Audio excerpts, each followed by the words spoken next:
요한복음 4장 7절부터 10절 한 절씩 교독하겠습니다. 먼저 7절 제가 봅니다. 사마리아 여자 한 사람이 물을 길러 왔음에 예수께서 물 좀 달라 하시니 이는 제자들이 먹을 것을 사러 그 동네에 들어갔습니다. 사마리아 여자가 이르되 당신은 유대인으로서 어찌하여 사마리아 여자인 나에게 물을 달라 하나이까 하니 이는 유대인이 사마리아인과 상종하지 아니함이로라. 대답하여 이르시되 내가 너를 하나님의 사람과 또 내게 물 좀 달라 하는 이가 누구인 줄 알았다면 내가 그에게 구하였을 것이요 그가 생수를 내게 주었으리라. 아멘.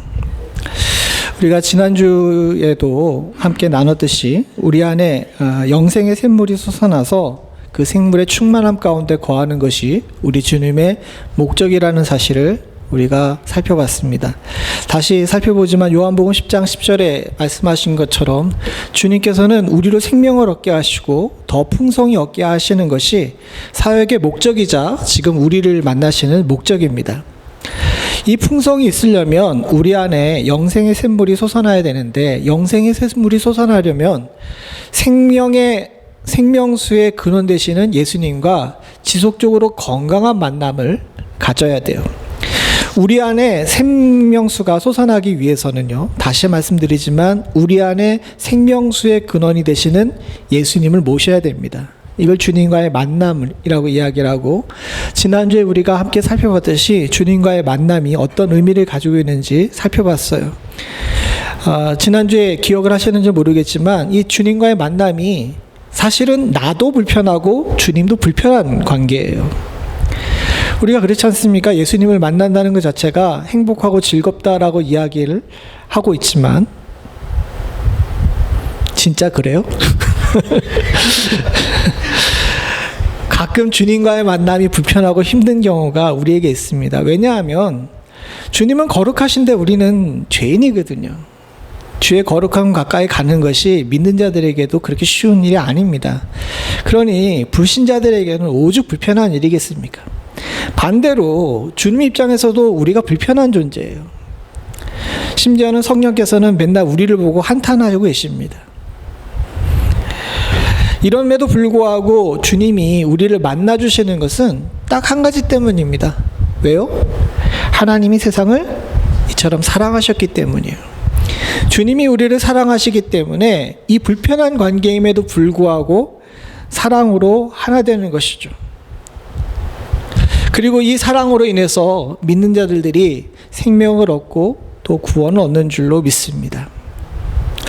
그런데 생명을 얻는 것과 풍성한 생명 가운데 거하는 것은 조금 다른 문제인 것 같아요. 간신히 구원을 받은 사람들도 있지만 정말 구원의 은혜 가운데서 기쁘고 즐거운 신앙생활 하시는 분들도 있잖아요. 근데 두 차이가 무엇인가를 봤더니 주님과의 만남이 원활하신 분들은 하나님과 관계가 좋기 때문에 생명의 풍성함이 그 안에 있습니다. 그러나 예수를 믿는다고 하지만 주님과의 관계가 원활하지 못한 경우가 있어요. 이거 우리가 부정할 수 없습니다. 하나님은 평등하신 것 같지만 평등하시지가 않아요. 우리가 꼭 알아야 됩니다. 모두를 만나주시지만 모두에게 풍성을 베푸시지 않습니다. 왜냐하면 믿는 자들에게 만남의 스킬이 좀 부족하기 때문에 그렇습니다. 간단하게 생각해 보죠. 우리가 어떤 사람을 만난다고 생각해 봅시다. 그 사람을 만날 때 아무렇게나 가가지고 막 만나진 않죠. 만약에 그분이 어려우신 분이고 조금 만나기가 힘드신 분이면 예의를 차려가지고 먼저 방문하겠습니다 라고 말한 다음에 깨끗하게 씻고 옷을 입고 가서 만날 때에도 말 한마디 한마디를 굉장히 조심히 할 겁니다. 좀 익숙한 사람이라 그러게 되면 이 뭐하는 것들을 생략하고 편안하게 만날 수가 있죠. 그러나 여러분 생각해 봅시다. 우리 주님이 쉬운 분이실까요? 우리가 종종 착각하고 있는 것 중에 하나가 있습니다. 자꾸 잊어버리는 것인데요. 주님을 만나는 것은 그렇게 쉬운 일이 아니라는 겁니다. 대표적인 예로 보게 되면 모세 이야기도 있지만 계시록에 사도 요한이 예수님을 만나면서 이렇게 얘기를 합니다. 요한복음, 요한계시록 1장 16, 17절인데 다 읽진 않고 17절에만 빨간 부분 한번 보죠.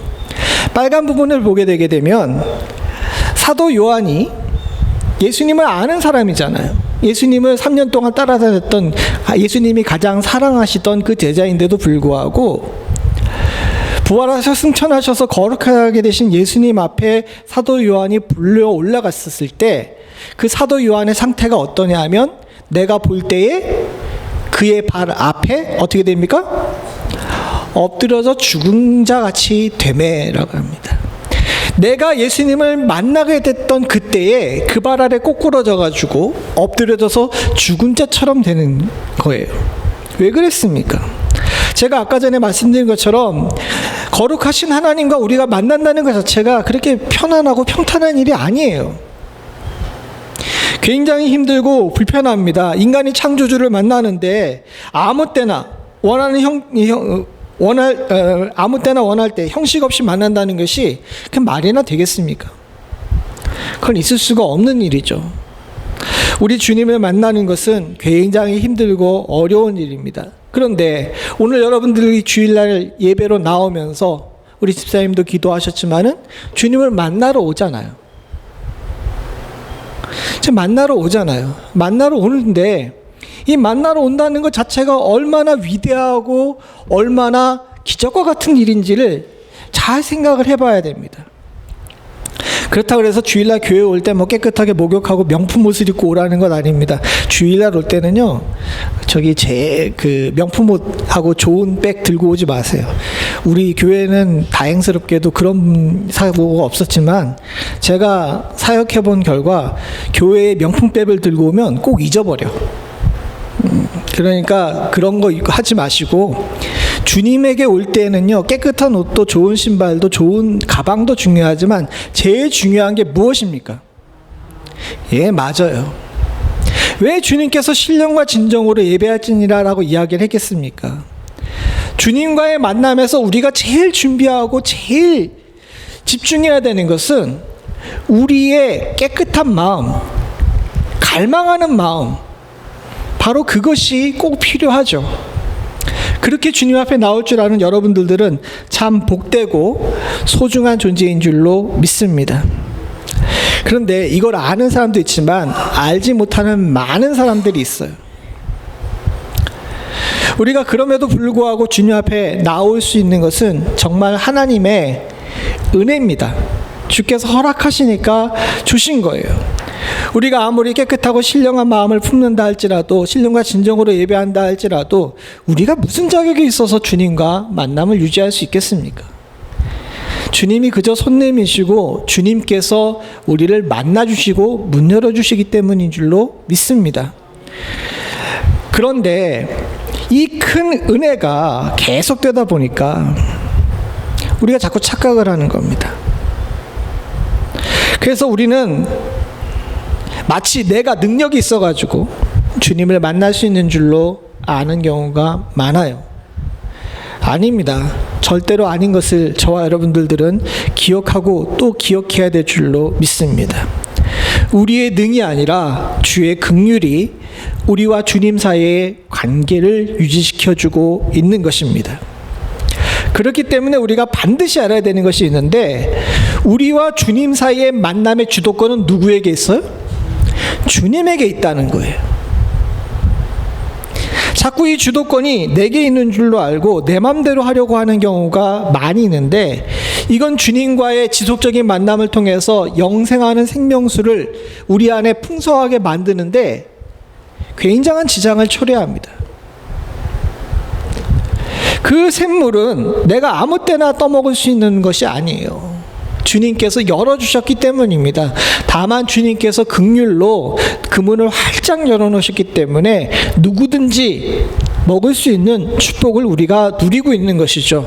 그래서 예수를 만나고 예배하고 주님과 만남을 유지하는 것을 감사하라는 이유가 거기 있습니다. 그런데 한국의 어느 코미디언이 그런 얘기했죠. 호의가 계속되면 뭔 줄 알아요? 예? 권리인 줄 알아요. 호의가 계속되면 권리로 아는 경우가 많이 있습니다. 우리 믿는 자들이 빠지기 쉬운 함정이 그거예요. 호의가 계속되면 권리인 줄로 알고 하나님마저도 내 맘대로 좌지우지하려고 합니다.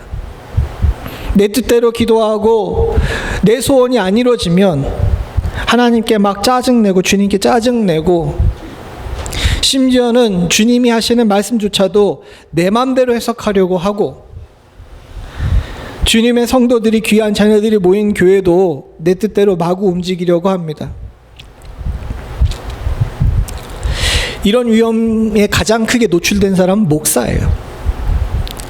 저도 말씀을 준비하면서 오늘 곰곰이 잘 생각을 해봤습니다. 그러면서 제게 부족한 것이 무엇인가 봤더니 자꾸 목회의 주도권을, 인생의 주도권을 제가 쥐려고 하는 거예요. 아닙니다, 사랑하는 성도님들. 목회도 부흥도 말씀을 전하는 것도 작은 연약한 인간 하나가 마음대로 할 수 있는 것이 아니라 오로지 주께서 하시는 것인 줄로 믿습니다. 그냥 다만 스피커로 세우는 것이고 다만 주님께서 목양하라고 청지기로 맡겨놓으신 것이지 결국 온전히 주의 손에 붙들려 있는 것입니다. 여러분들도 마찬가지입니다. 여러분들이 여러분들의 가정과 여러분들의 신앙의 사역과 여러분들이 행하는 일터의 모든 것들을 내 뜻대로 하는 것 같지만 사랑하는 성도님들, 여러분들이 하나님 손에 붙들려 있는 하나님의 백성이고 주의 부름 앞에서 소명으로 응답한 사람이라면 여러분들의 삶의 주도권은 누구에게 있어요? 주님께 있는 것을 여러분들이 지금 입으로 고백하셨습니다. 맞습니다. 그렇게 하셔야 합니다. 오늘 본문에 주님께서 우리의 만남의 주도권을 쥐고 계심을 사마리아 여인을 통해서 보여주고 있습니다. 사마리아 여인과의 만남을 주의 깊게 보시기 바랍니다. 주님은 이 사건에 주도권을 쥐고 계세요. 주님께서 먼저 사마리아 여인에게 말씀을 거셨습니다. 사마리아 여인 한 사람이 물을 길러 왔을 때 주님께서 먼저 얘기하시죠. 물 좀 달라라고 이야기를 하십니다. 여기서부터 주님이 주도권을 붙잡고 있는 것이 확연하게 드러나요. 왜냐하면 그 당시에는 지금은 그렇지 않지만 옛날에는요, 외간 여인을 백주 대낮에 청년이 말을 건다는 것 자체가 온당한 일이 아니에요. 사회적 도덕 통념상 지금 이 주님께서는 선을 넘고 계시는 겁니다. 그리고 그 다음에도 보죠. 9절에 보게 되면 이 여인이 대화를 끊으려고 합니다. 왜 대화를 끊으려고 합니까? 당신은 유대인이고 난 사마리아 여인인데 왜 말을 거냐고 이야기를 하는 겁니다. 사실은 이 번역이 좀 부드럽게 번역이 돼서 그렇지 한마디로 얘기하게 되면 너와 나는 관계가 없으니까 말 걸지 마, 이 얘기를 한 거예요. 그러나 주님께서 이 여인을 향하여서 말을 멈추십니까? 대화를 멈추십니까? 아닙니다. 주님은 그 만남을 지속하기 위해서 이후로도 여인이 계속 도망가려고 함에도 불구하고 그 여인에게 계속 다가가십니다. 왜요? 주님이 사마리아 여인을 찍었거든요. 우리가 앞에서 봤듯이 가지 않아도 될 길을 걸으신 이유는 그 여인을 주님께서 찍으셨기 때문입니다. 제 표현이 좀 저렴하다고요? 아니에요. 여러분 잘 생각해 보십시오. 여러분들도 다 주님한테 뭐 하신 분들이에요. 성경은 고상하게 택하심을 입었다 그러는데 오늘날 우리에게로 하면 찍힌 거예요. 그리고 분명히 기억하셔야 되는 것이 있는데 주님이 찍으시면 도망 못 갑니다. 그것이 주님의 만남의 방법이고 주님이 주도권을 가지고 있는 우리와 주님 사이의 관계예요. 주님은 대화를 주속하시면서 한 번도 이 여인에게 도망갈 구멍을 허락하지 않습니다. 왜? 그를 사랑하셨거든요. 그의 연약한 육신과 그의 망가진 삶, 그건 주님에게 하등 이유가 될 수 없었습니다.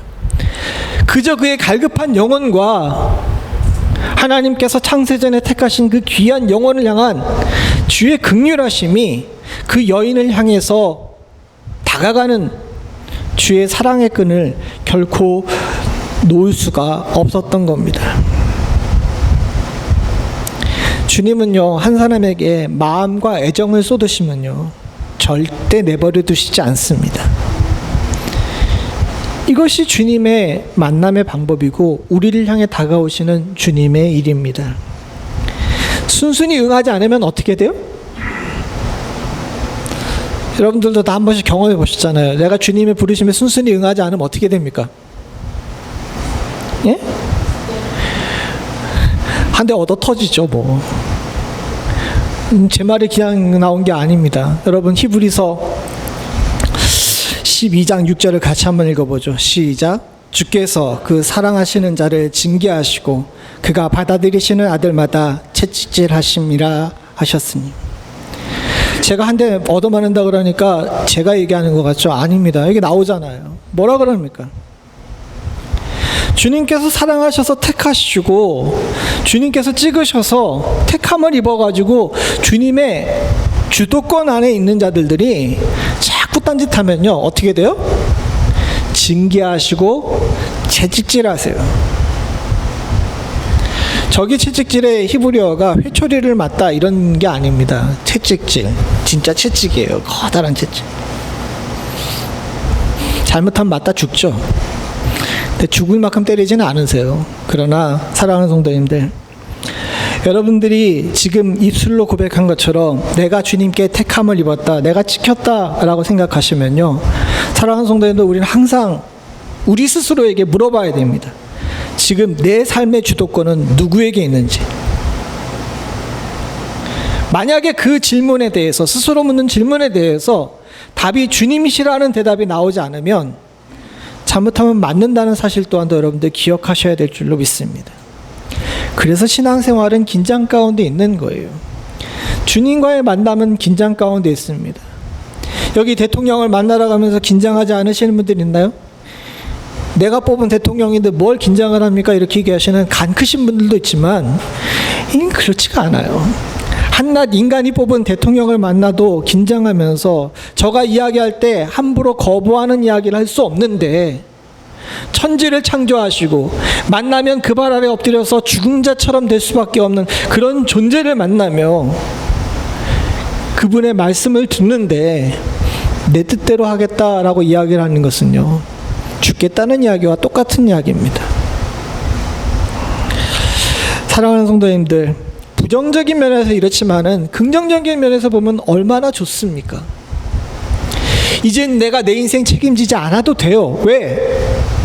내 삶의 주도권은 주님께서 가지고 계시거든요. 이젠 내가 인생의 무거운 짐을 인하여서 눈물을 흘리면서 아파하고 괴로워하지 않아도 됩니다.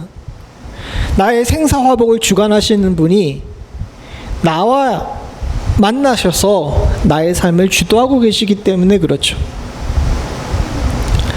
물론 인생 속에서 아픈 일들을 만나고 괴로운 일들이 있을 수 있습니다. 인생의 험한 굴곡을 만나지 않는 사람들이 어디 있겠습니까? 그러나 가만히 보십시오. 우리 안에서도 삶의 주도권이 주님께 붙들려 있는 사람과 그렇지 않은 사람이 있습니다. 삶의 주도권이 주님께 붙들려 있는 사람들은요, 진정한 평안과 위로 가운데 사는 것을 우리는 눈으로 확인할 수 있습니다. 왜요? 이젠 해방됐거든요. 이 여인이 자신의 삶의 주도권을 가지고 붙들고 살려고 했었을 때에는요, 사마리아 여인은 사람들을 눈을 피해 다니며 도망 다니는 삶을 살아야 했습니다. 그러나 그가 주도권을 예수께 넘겨준 이후에 뒷부분에 보게 되면 어떻게 됩니까? 물동이를 내려놓고 그가 그렇게 피하고 싶었던 동네 사람들에게 나아가서 메시아가 왔다고, 생수의 근원이 왔다고 외치는 복음의 전도자가 되었습니다. 왜? 이제는 더 이상 삶의 무게와 같은 물동이를 이지 않아도 된다는 사실을 깨달았기 때문입니다.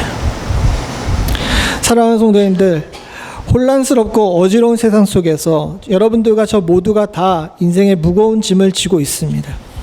근데 가만히 생각해 보게 되게 되면요, 어느 심리학자가 연구한 것처럼 하지 않아도 될 걱정이 우리 걱정의 95% 이상이에요. 내가 내 삶의 주인이라고 생각했기 때문에 사서 하는 걱정이 그만큼 많습니다. 그러나 주님 앞에 우리의 삶을 내려놓고 주님께 삶의 주도권을 내려놓게 되게 되면, 맡겨놓게 되게 되면 그 95%의 걱정은 사라질 뿐만 아니라 나머지 5%의 걱정도 아무것도 아닌 게 되는 줄로 믿습니다. 저는 얼마 전에 왔다가 제 동기한테 많은 걸 배웠어요. 사실 그렇게 다 내려놓고 새로운 시작을 하며 하나님의 부르심에 응답한다는 것 자체가 쉬운 일이 아닙니다. 왜요? 목사도 한 가정의 가장이기 때문에 그렇죠. 쳐다보면서 한숨을 푹 쉬면서 너 참 대단하다 그랬더니 친구가 씩 웃으면서 별거 아니야 라고 이야기를 하더라고요. 그도 알고 저도 압니다. 그게 왜 별거 아니겠습니까? 그러나 삶의 주도권을 주님께 맡겨놓게 되게 되면 내가 그동안 결코 풀어낼 수 없었던 인생의 족쇄들이 별거 아니야가 되는 것이 우리 신앙의 핵심인 줄로 믿습니다. 사랑하는 성도님들, 주도권을 주님께 맡기시는 그런 주님께 의탁하는 귀하고 복된 삶 살아서 진정 평안을 누리실 수 있는 축복이 저와 우리 가운데 있기를 간절히 소원합니다. 이어서 생각해 봐야 될 것이 있습니다. 그렇다면 주님과의 만남의 주도권이 주님에게 있음에도 불구하고 왜 우리가 자꾸 내 삶의 주도권을 내가 가지고 있다고 생각하는 걸까라고 생각을 해보게 되면 그 원인은 우리의 교만함에도 있지만 또 다른 방향에도 있어요. 워낙 주님께서 온유한 방식으로 우리에게 다가오시기 때문입니다. 사마리아 여인이 어떤 사람인지를 한번 떠올려 보시기 바랍니다. 그녀는 문란한 생활을 오랫동안 했어요. 또한 대인관계 또한도 원만하지가 않습니다. 오랫동안 사회에서 소외당했기 때문에 굉장히 공격적이에요. 그러다 보니까 예수님과 대화하시면서도 공격적입니다. 아까 전에도 봤듯이 물 좀 달라고 하니까 이 여인이 뭐라고 얘기합니까? 당신은 유대인인데 왜 사마리아인 나에게 말을 겁니까? 라고 이야기를 합니다.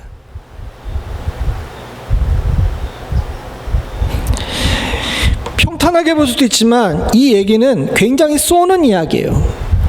그동안의 유대인과 사마리아인 사이의 갈등, 그리고 남자와 여자와의 갈등, 그리고 스스로 죄인이라고 생각했기 때문에 모든 사람들에게 뾰족할 수밖에 없었던 그 여인이 자신의 감정을 담아가지고 예수님을 맞받아친 겁니다.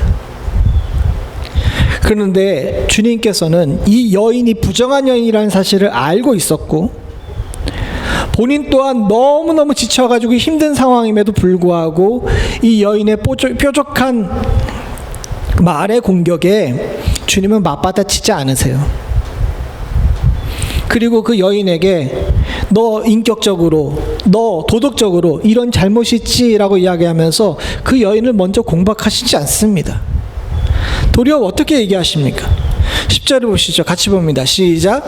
예수께서 대답하여 이르시되 내가 만일 하나님의 선물과 또 내게 물 좀 달라 하는 이가 누구인 줄 알았다면 내가 그에게 구하였을 것이요 그가 생수를 내게 주었으리라. 탈진한 상태에서 갈증까지 겪고 계심에도 불구하고 여인의 공격적인 이 대답에 주님은 영혼을 불쌍히 여기는 마음을 가지고 하나님의 선물을 이야기를 하고 계십니다. 이게 주님의 방법입니다. 주님은 상황을 주관하시지만 상대를 공격하시진 않습니다. 왜요? 주님은 온유하신 분이시거든요. 우리의 형편과 처지를 너무너무 잘 아십니다. 우리가 상한 갈대이고 꺼져가는 등불임은 사실을 너무너무 잘 알고 있기 때문에 주님께서는 우리를 향하여서 강하게 다가오시지 않으세요. 도리어 온유함으로 정말 아끼는 마음으로 우리에게 다가오십니다. 이사야서 42장 2절에 3절입니다. 같이 보죠. 시작. 상한 갈대를 꺾지 아니하며 꺼져가는 등불을 끄지 아니하고 진실로 정의를 시행할 것이며. 저와 여러분들은 상한 갈대이며 꺼져가는 등불입니다.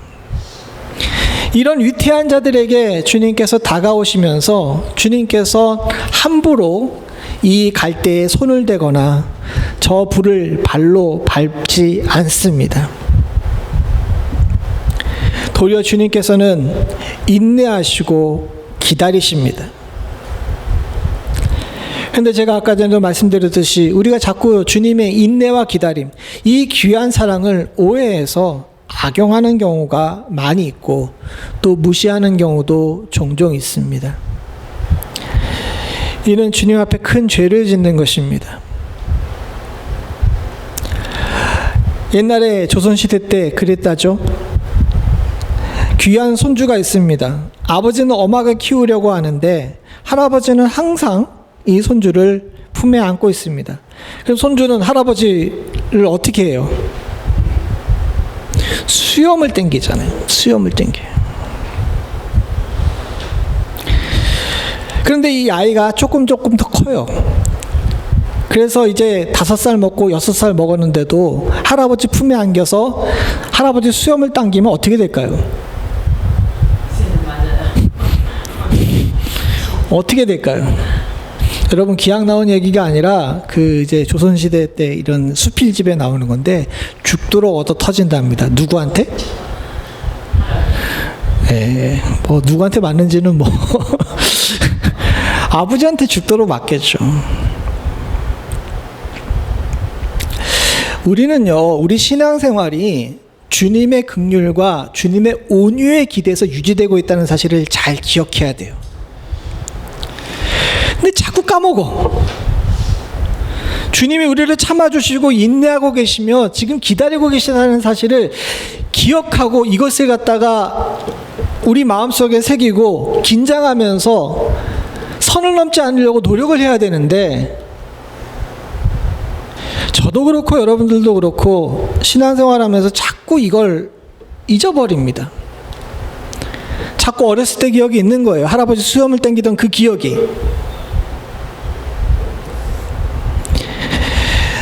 성경에서 누차 강조하지만 우리는 계속 이유식만 먹을 수 없습니다. 커서 장성한 분량에 이르러야 됩니다. 그렇게 하기 위해서는 주님의 온유에 기대어서 신앙생활하고 있다는 사실을 잘 알면서 조금씩 긴장하며 우리가 하지 말아야 될 것과 해야 될 것을 구분할 줄 아는 지혜를 가져야 될 줄로 믿습니다. 다음 주에 우리가 함께 나누겠지만 이 여인도 대화 속에서 조금씩 성장을 합니다. 잠깐의 대화 속에서도 성장하는데 우리는 신앙생활을 짧게는 몇 년, 길게는 몇십 년씩 하면서도 여전히 주님의 수염을 잡아당기고 있는 그런 신앙생활을 한다면 사랑하는 성도님들, 주님께서 언제까지 참아주실까요?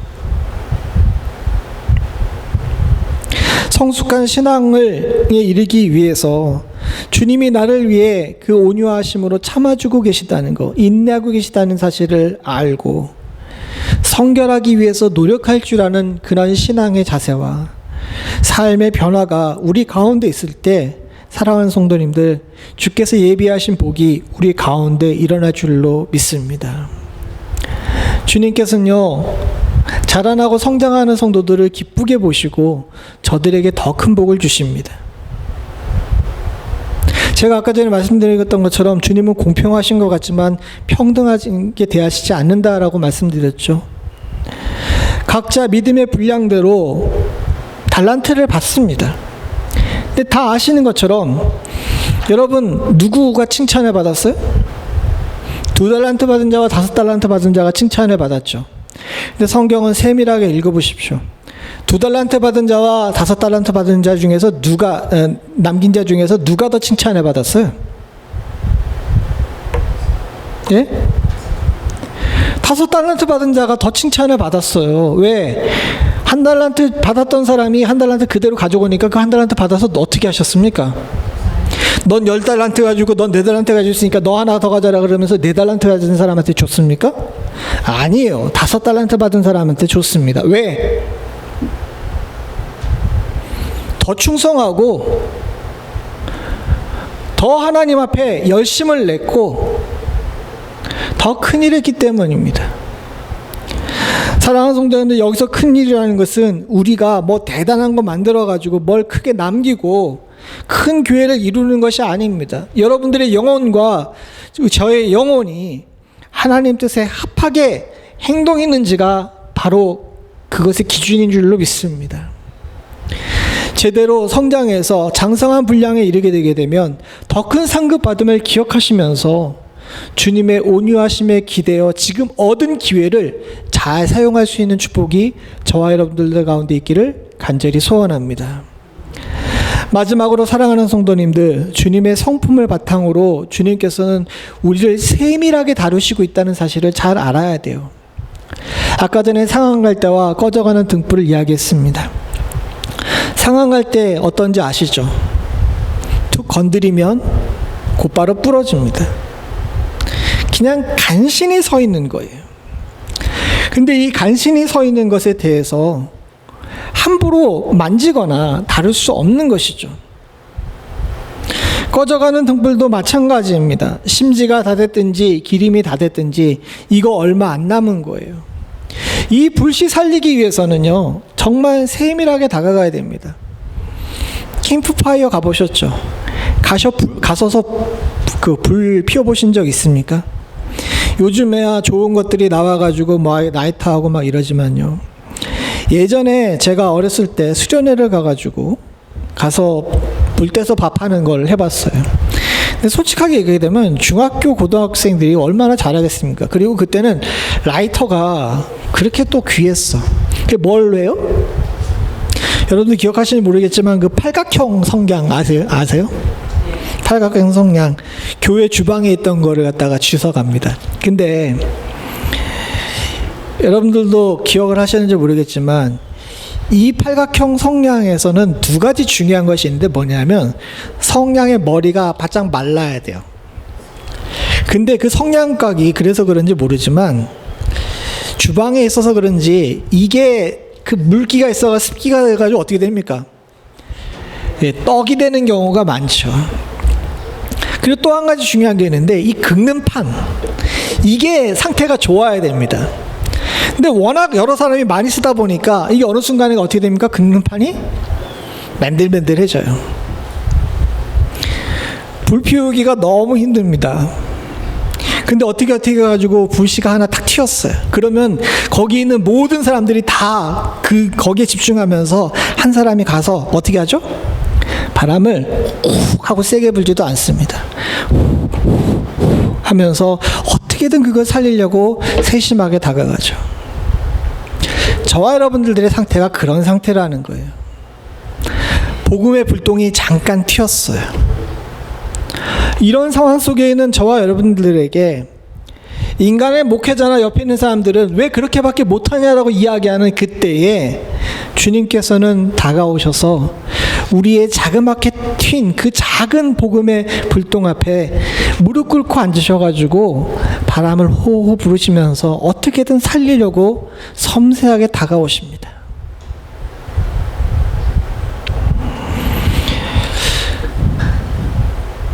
누군가에 만난다는 것 자체가 쉬운 일이 아니에요. 특별히 상처받은 영혼들, 연약한 영혼들은 더욱 그렇습니다. 주님은 그런 영혼들을 향하여서 섬세하게 다가오셔서 제가 아까 전에 말씀드린 것처럼 그 작은 불씨를 살리겠다고 수없이 많은 노력들을 하고 계신다는 사실을 여러분들 기억하시기를 바랍니다.